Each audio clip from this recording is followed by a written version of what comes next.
This is my new video of my rebrand of my life. I don't know how to start this video. I want to start posting on YouTube channel again. I know I say that like every 7 months and I post like 2 videos and then I stop posting for another 7 months and it's just like a cycle that continues. But we're just gonna see what happens this time. A lot has changed since last time. I'm also like, who cares about my life? Who cares about these life updates? But you know what? I care. I'm gonna rewatch this video and watch this about myself and be like, wait, this is such a good video. This is my new video of my rebrand of my life. If I get 10 views, like, and they're all from my mom, then I'm targeting my mom. Number 1, I graduated college.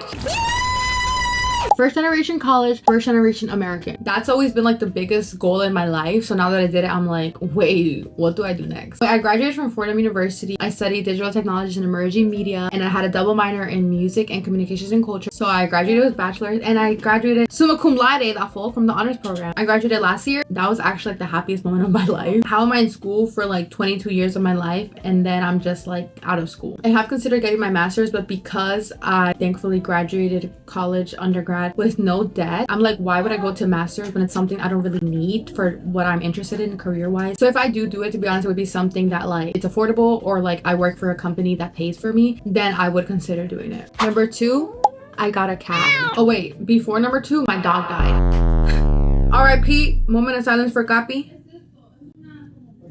He died on May 9th in 2025 last year. He was such a healthy dog. From one day to the other, he just couldn't walk. He couldn't really breathe anymore. Like, he still wanted to fight, but he honestly just couldn't. The only thing that could have helped that was surgery, but he was 13. He would not have survived it anymore. And so we kind of put him to sleep because that's the only thing we could do. We did it in my house. We didn't want to take him to the vet because he hated the vet. We didn't want his last moments to be like stressed and scared because he was in the vet. So we called a euthanasia for dogs, but they go to your house, and he was so peaceful. Like, all my family and us were around him when he died, and we were so like thankful that we had him for 13 years. It was really sad. He was always in my room. He was always everywhere we went, and so I did feel kind of lonely after he died. Zooming to now, I have a cat. Come here. This is my cat. Say hi. My sister has a cat. She's always trying to convince me to get a cat, but I didn't want one. I also felt like I wasn't financially good to like sustain it because it would be my cat. Now I have money and I'm lonelier. So I'm like, I'll get a cat now. His name is Chente. If you're Mexican, you know Chente from Vicente Fernandez. He is a boy and he is 7 months. He's so cute, and he made me pay $700 like last week because I had to take him to the vet because he swallowed a piece of my scarf because he's an idiot. That is life update number 2. Number 3, I got braces. In case you haven't noticed, my life dream and goal since I was like 13 years old has been to have braces, because my biggest insecurity of my whole life is my teeth. My bottom teeth are so crowded. It's something I've always hated about myself. Seeing myself in the mirror, it's literally just like the one thing that I've always wanted to change. We tried to see like if I qualified for braces when I was younger, like for instance. The doctor looked at me, didn't even look at my teeth. He was like, smile. He was like, yeah, you don't qualify.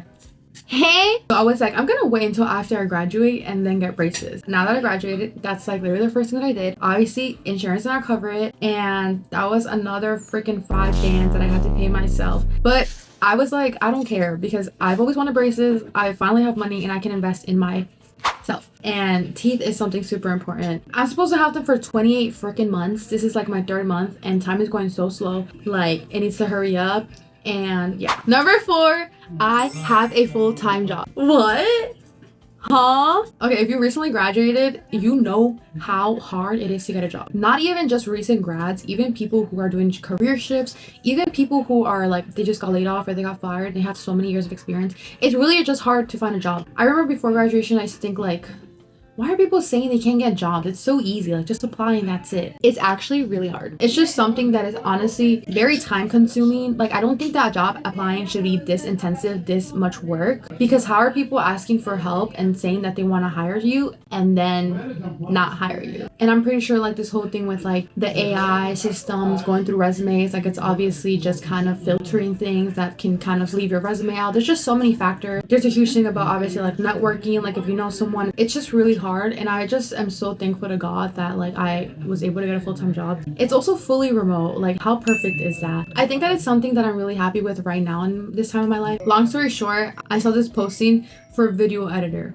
For part-time, that can be full-time position. And I was like, okay, like I'm just gonna apply to this because I'm just desperate for a job, like just a full-time job, right? I applied, and then I was like, thinking about it, I was like, I really don't want to be editing videos full-time, like all the time. Like I like editing videos sometimes, but I cannot imagine that being my only job. So I emailed them right before the interview, literally the day of, that I was not gonna go because I didn't want to just do a no-show. I told them I'm not really interested in video editing, like thank you for the opportunity, but I am interested in branding, marketing, strategy, etc. So if you are looking for someone for that, like I'm your girl, but if not, like thank you. And basically they were saying like, wait, we actually are looking for someone for that. And that's how I got the job. It was super easy. I love working with my team there, and it's something that I've been doing part-time since January and recently turned into full-time in March. And so I'm very happy. God's plan and God's timing is so perfect. He just knows like everything that is gonna happen for you, and like everything is, it's just perfect. Okay, and I guess my last life update, which I guess I kind of should have started with, is I know most of my subscribers subscribe to my YouTube channel because my singing covers,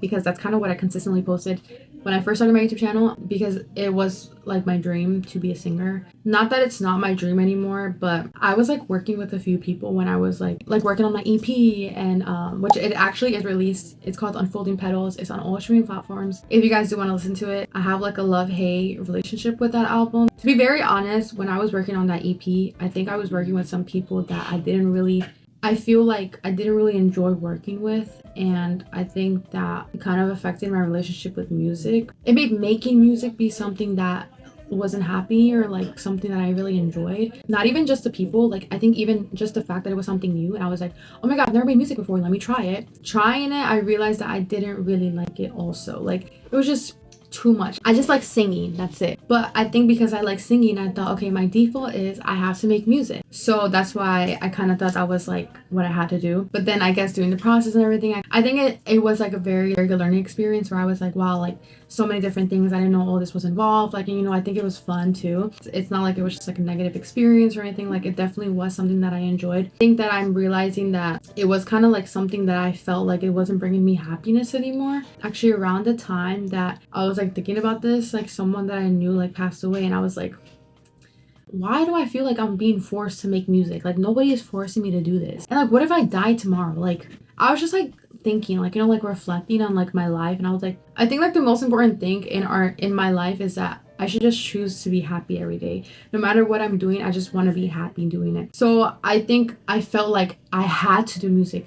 I felt like trapped, like, no, I have to make music though. Like such a like hard worker, like such high work ethic, high achiever, that I'm like, no, if I do this, I'm giving up. But it's just like, no, it's not giving up. It's just like something I just don't want to do anymore. Plans change, passions change. And if it's not something that brings me joy anymore, why am I doing it? That's kind of how I led to this. I guess essentially I'm like quitting making music. I still sing. I love singing. I will never stop singing. I have a TikTok account called Nessa Sings FR where I post singing covers, and maybe I will post singing covers here too. I think that I just need to like distance myself from music in terms of like forcing myself to do it, because I think that way I will also find my passion again for it. I feel happier honestly after this decision, which is the most important thing to me. I don't do any promotion on my music, and I still get emails saying this amount of people heard your song last week, this amount of people heard your song this month, and I'm like, why are people still listening to my music? I just feel like my music is so bad. So that's why I think like that. But there are people who are still listening to it, which I'm very grateful for. It's more about like my relationship with my own music. It's just like an inner struggle. This was kind of like a vulnerable video, and I really do enjoy more talking videos, more sitting down beauty videos versus vlogging. I think I would do vlogging sometimes too. I really don't know what to do, to be honest. Like I'm just gonna post and we'll just see what happens. Because I'm getting older, I'm like, I only want to do things I enjoy. Life is too short. Like I'm just thinking about things like that, and I don't want to put too much pressure on myself, because honestly, like life is not that serious. I'm just taking this YouTube channel and this video itself as like just like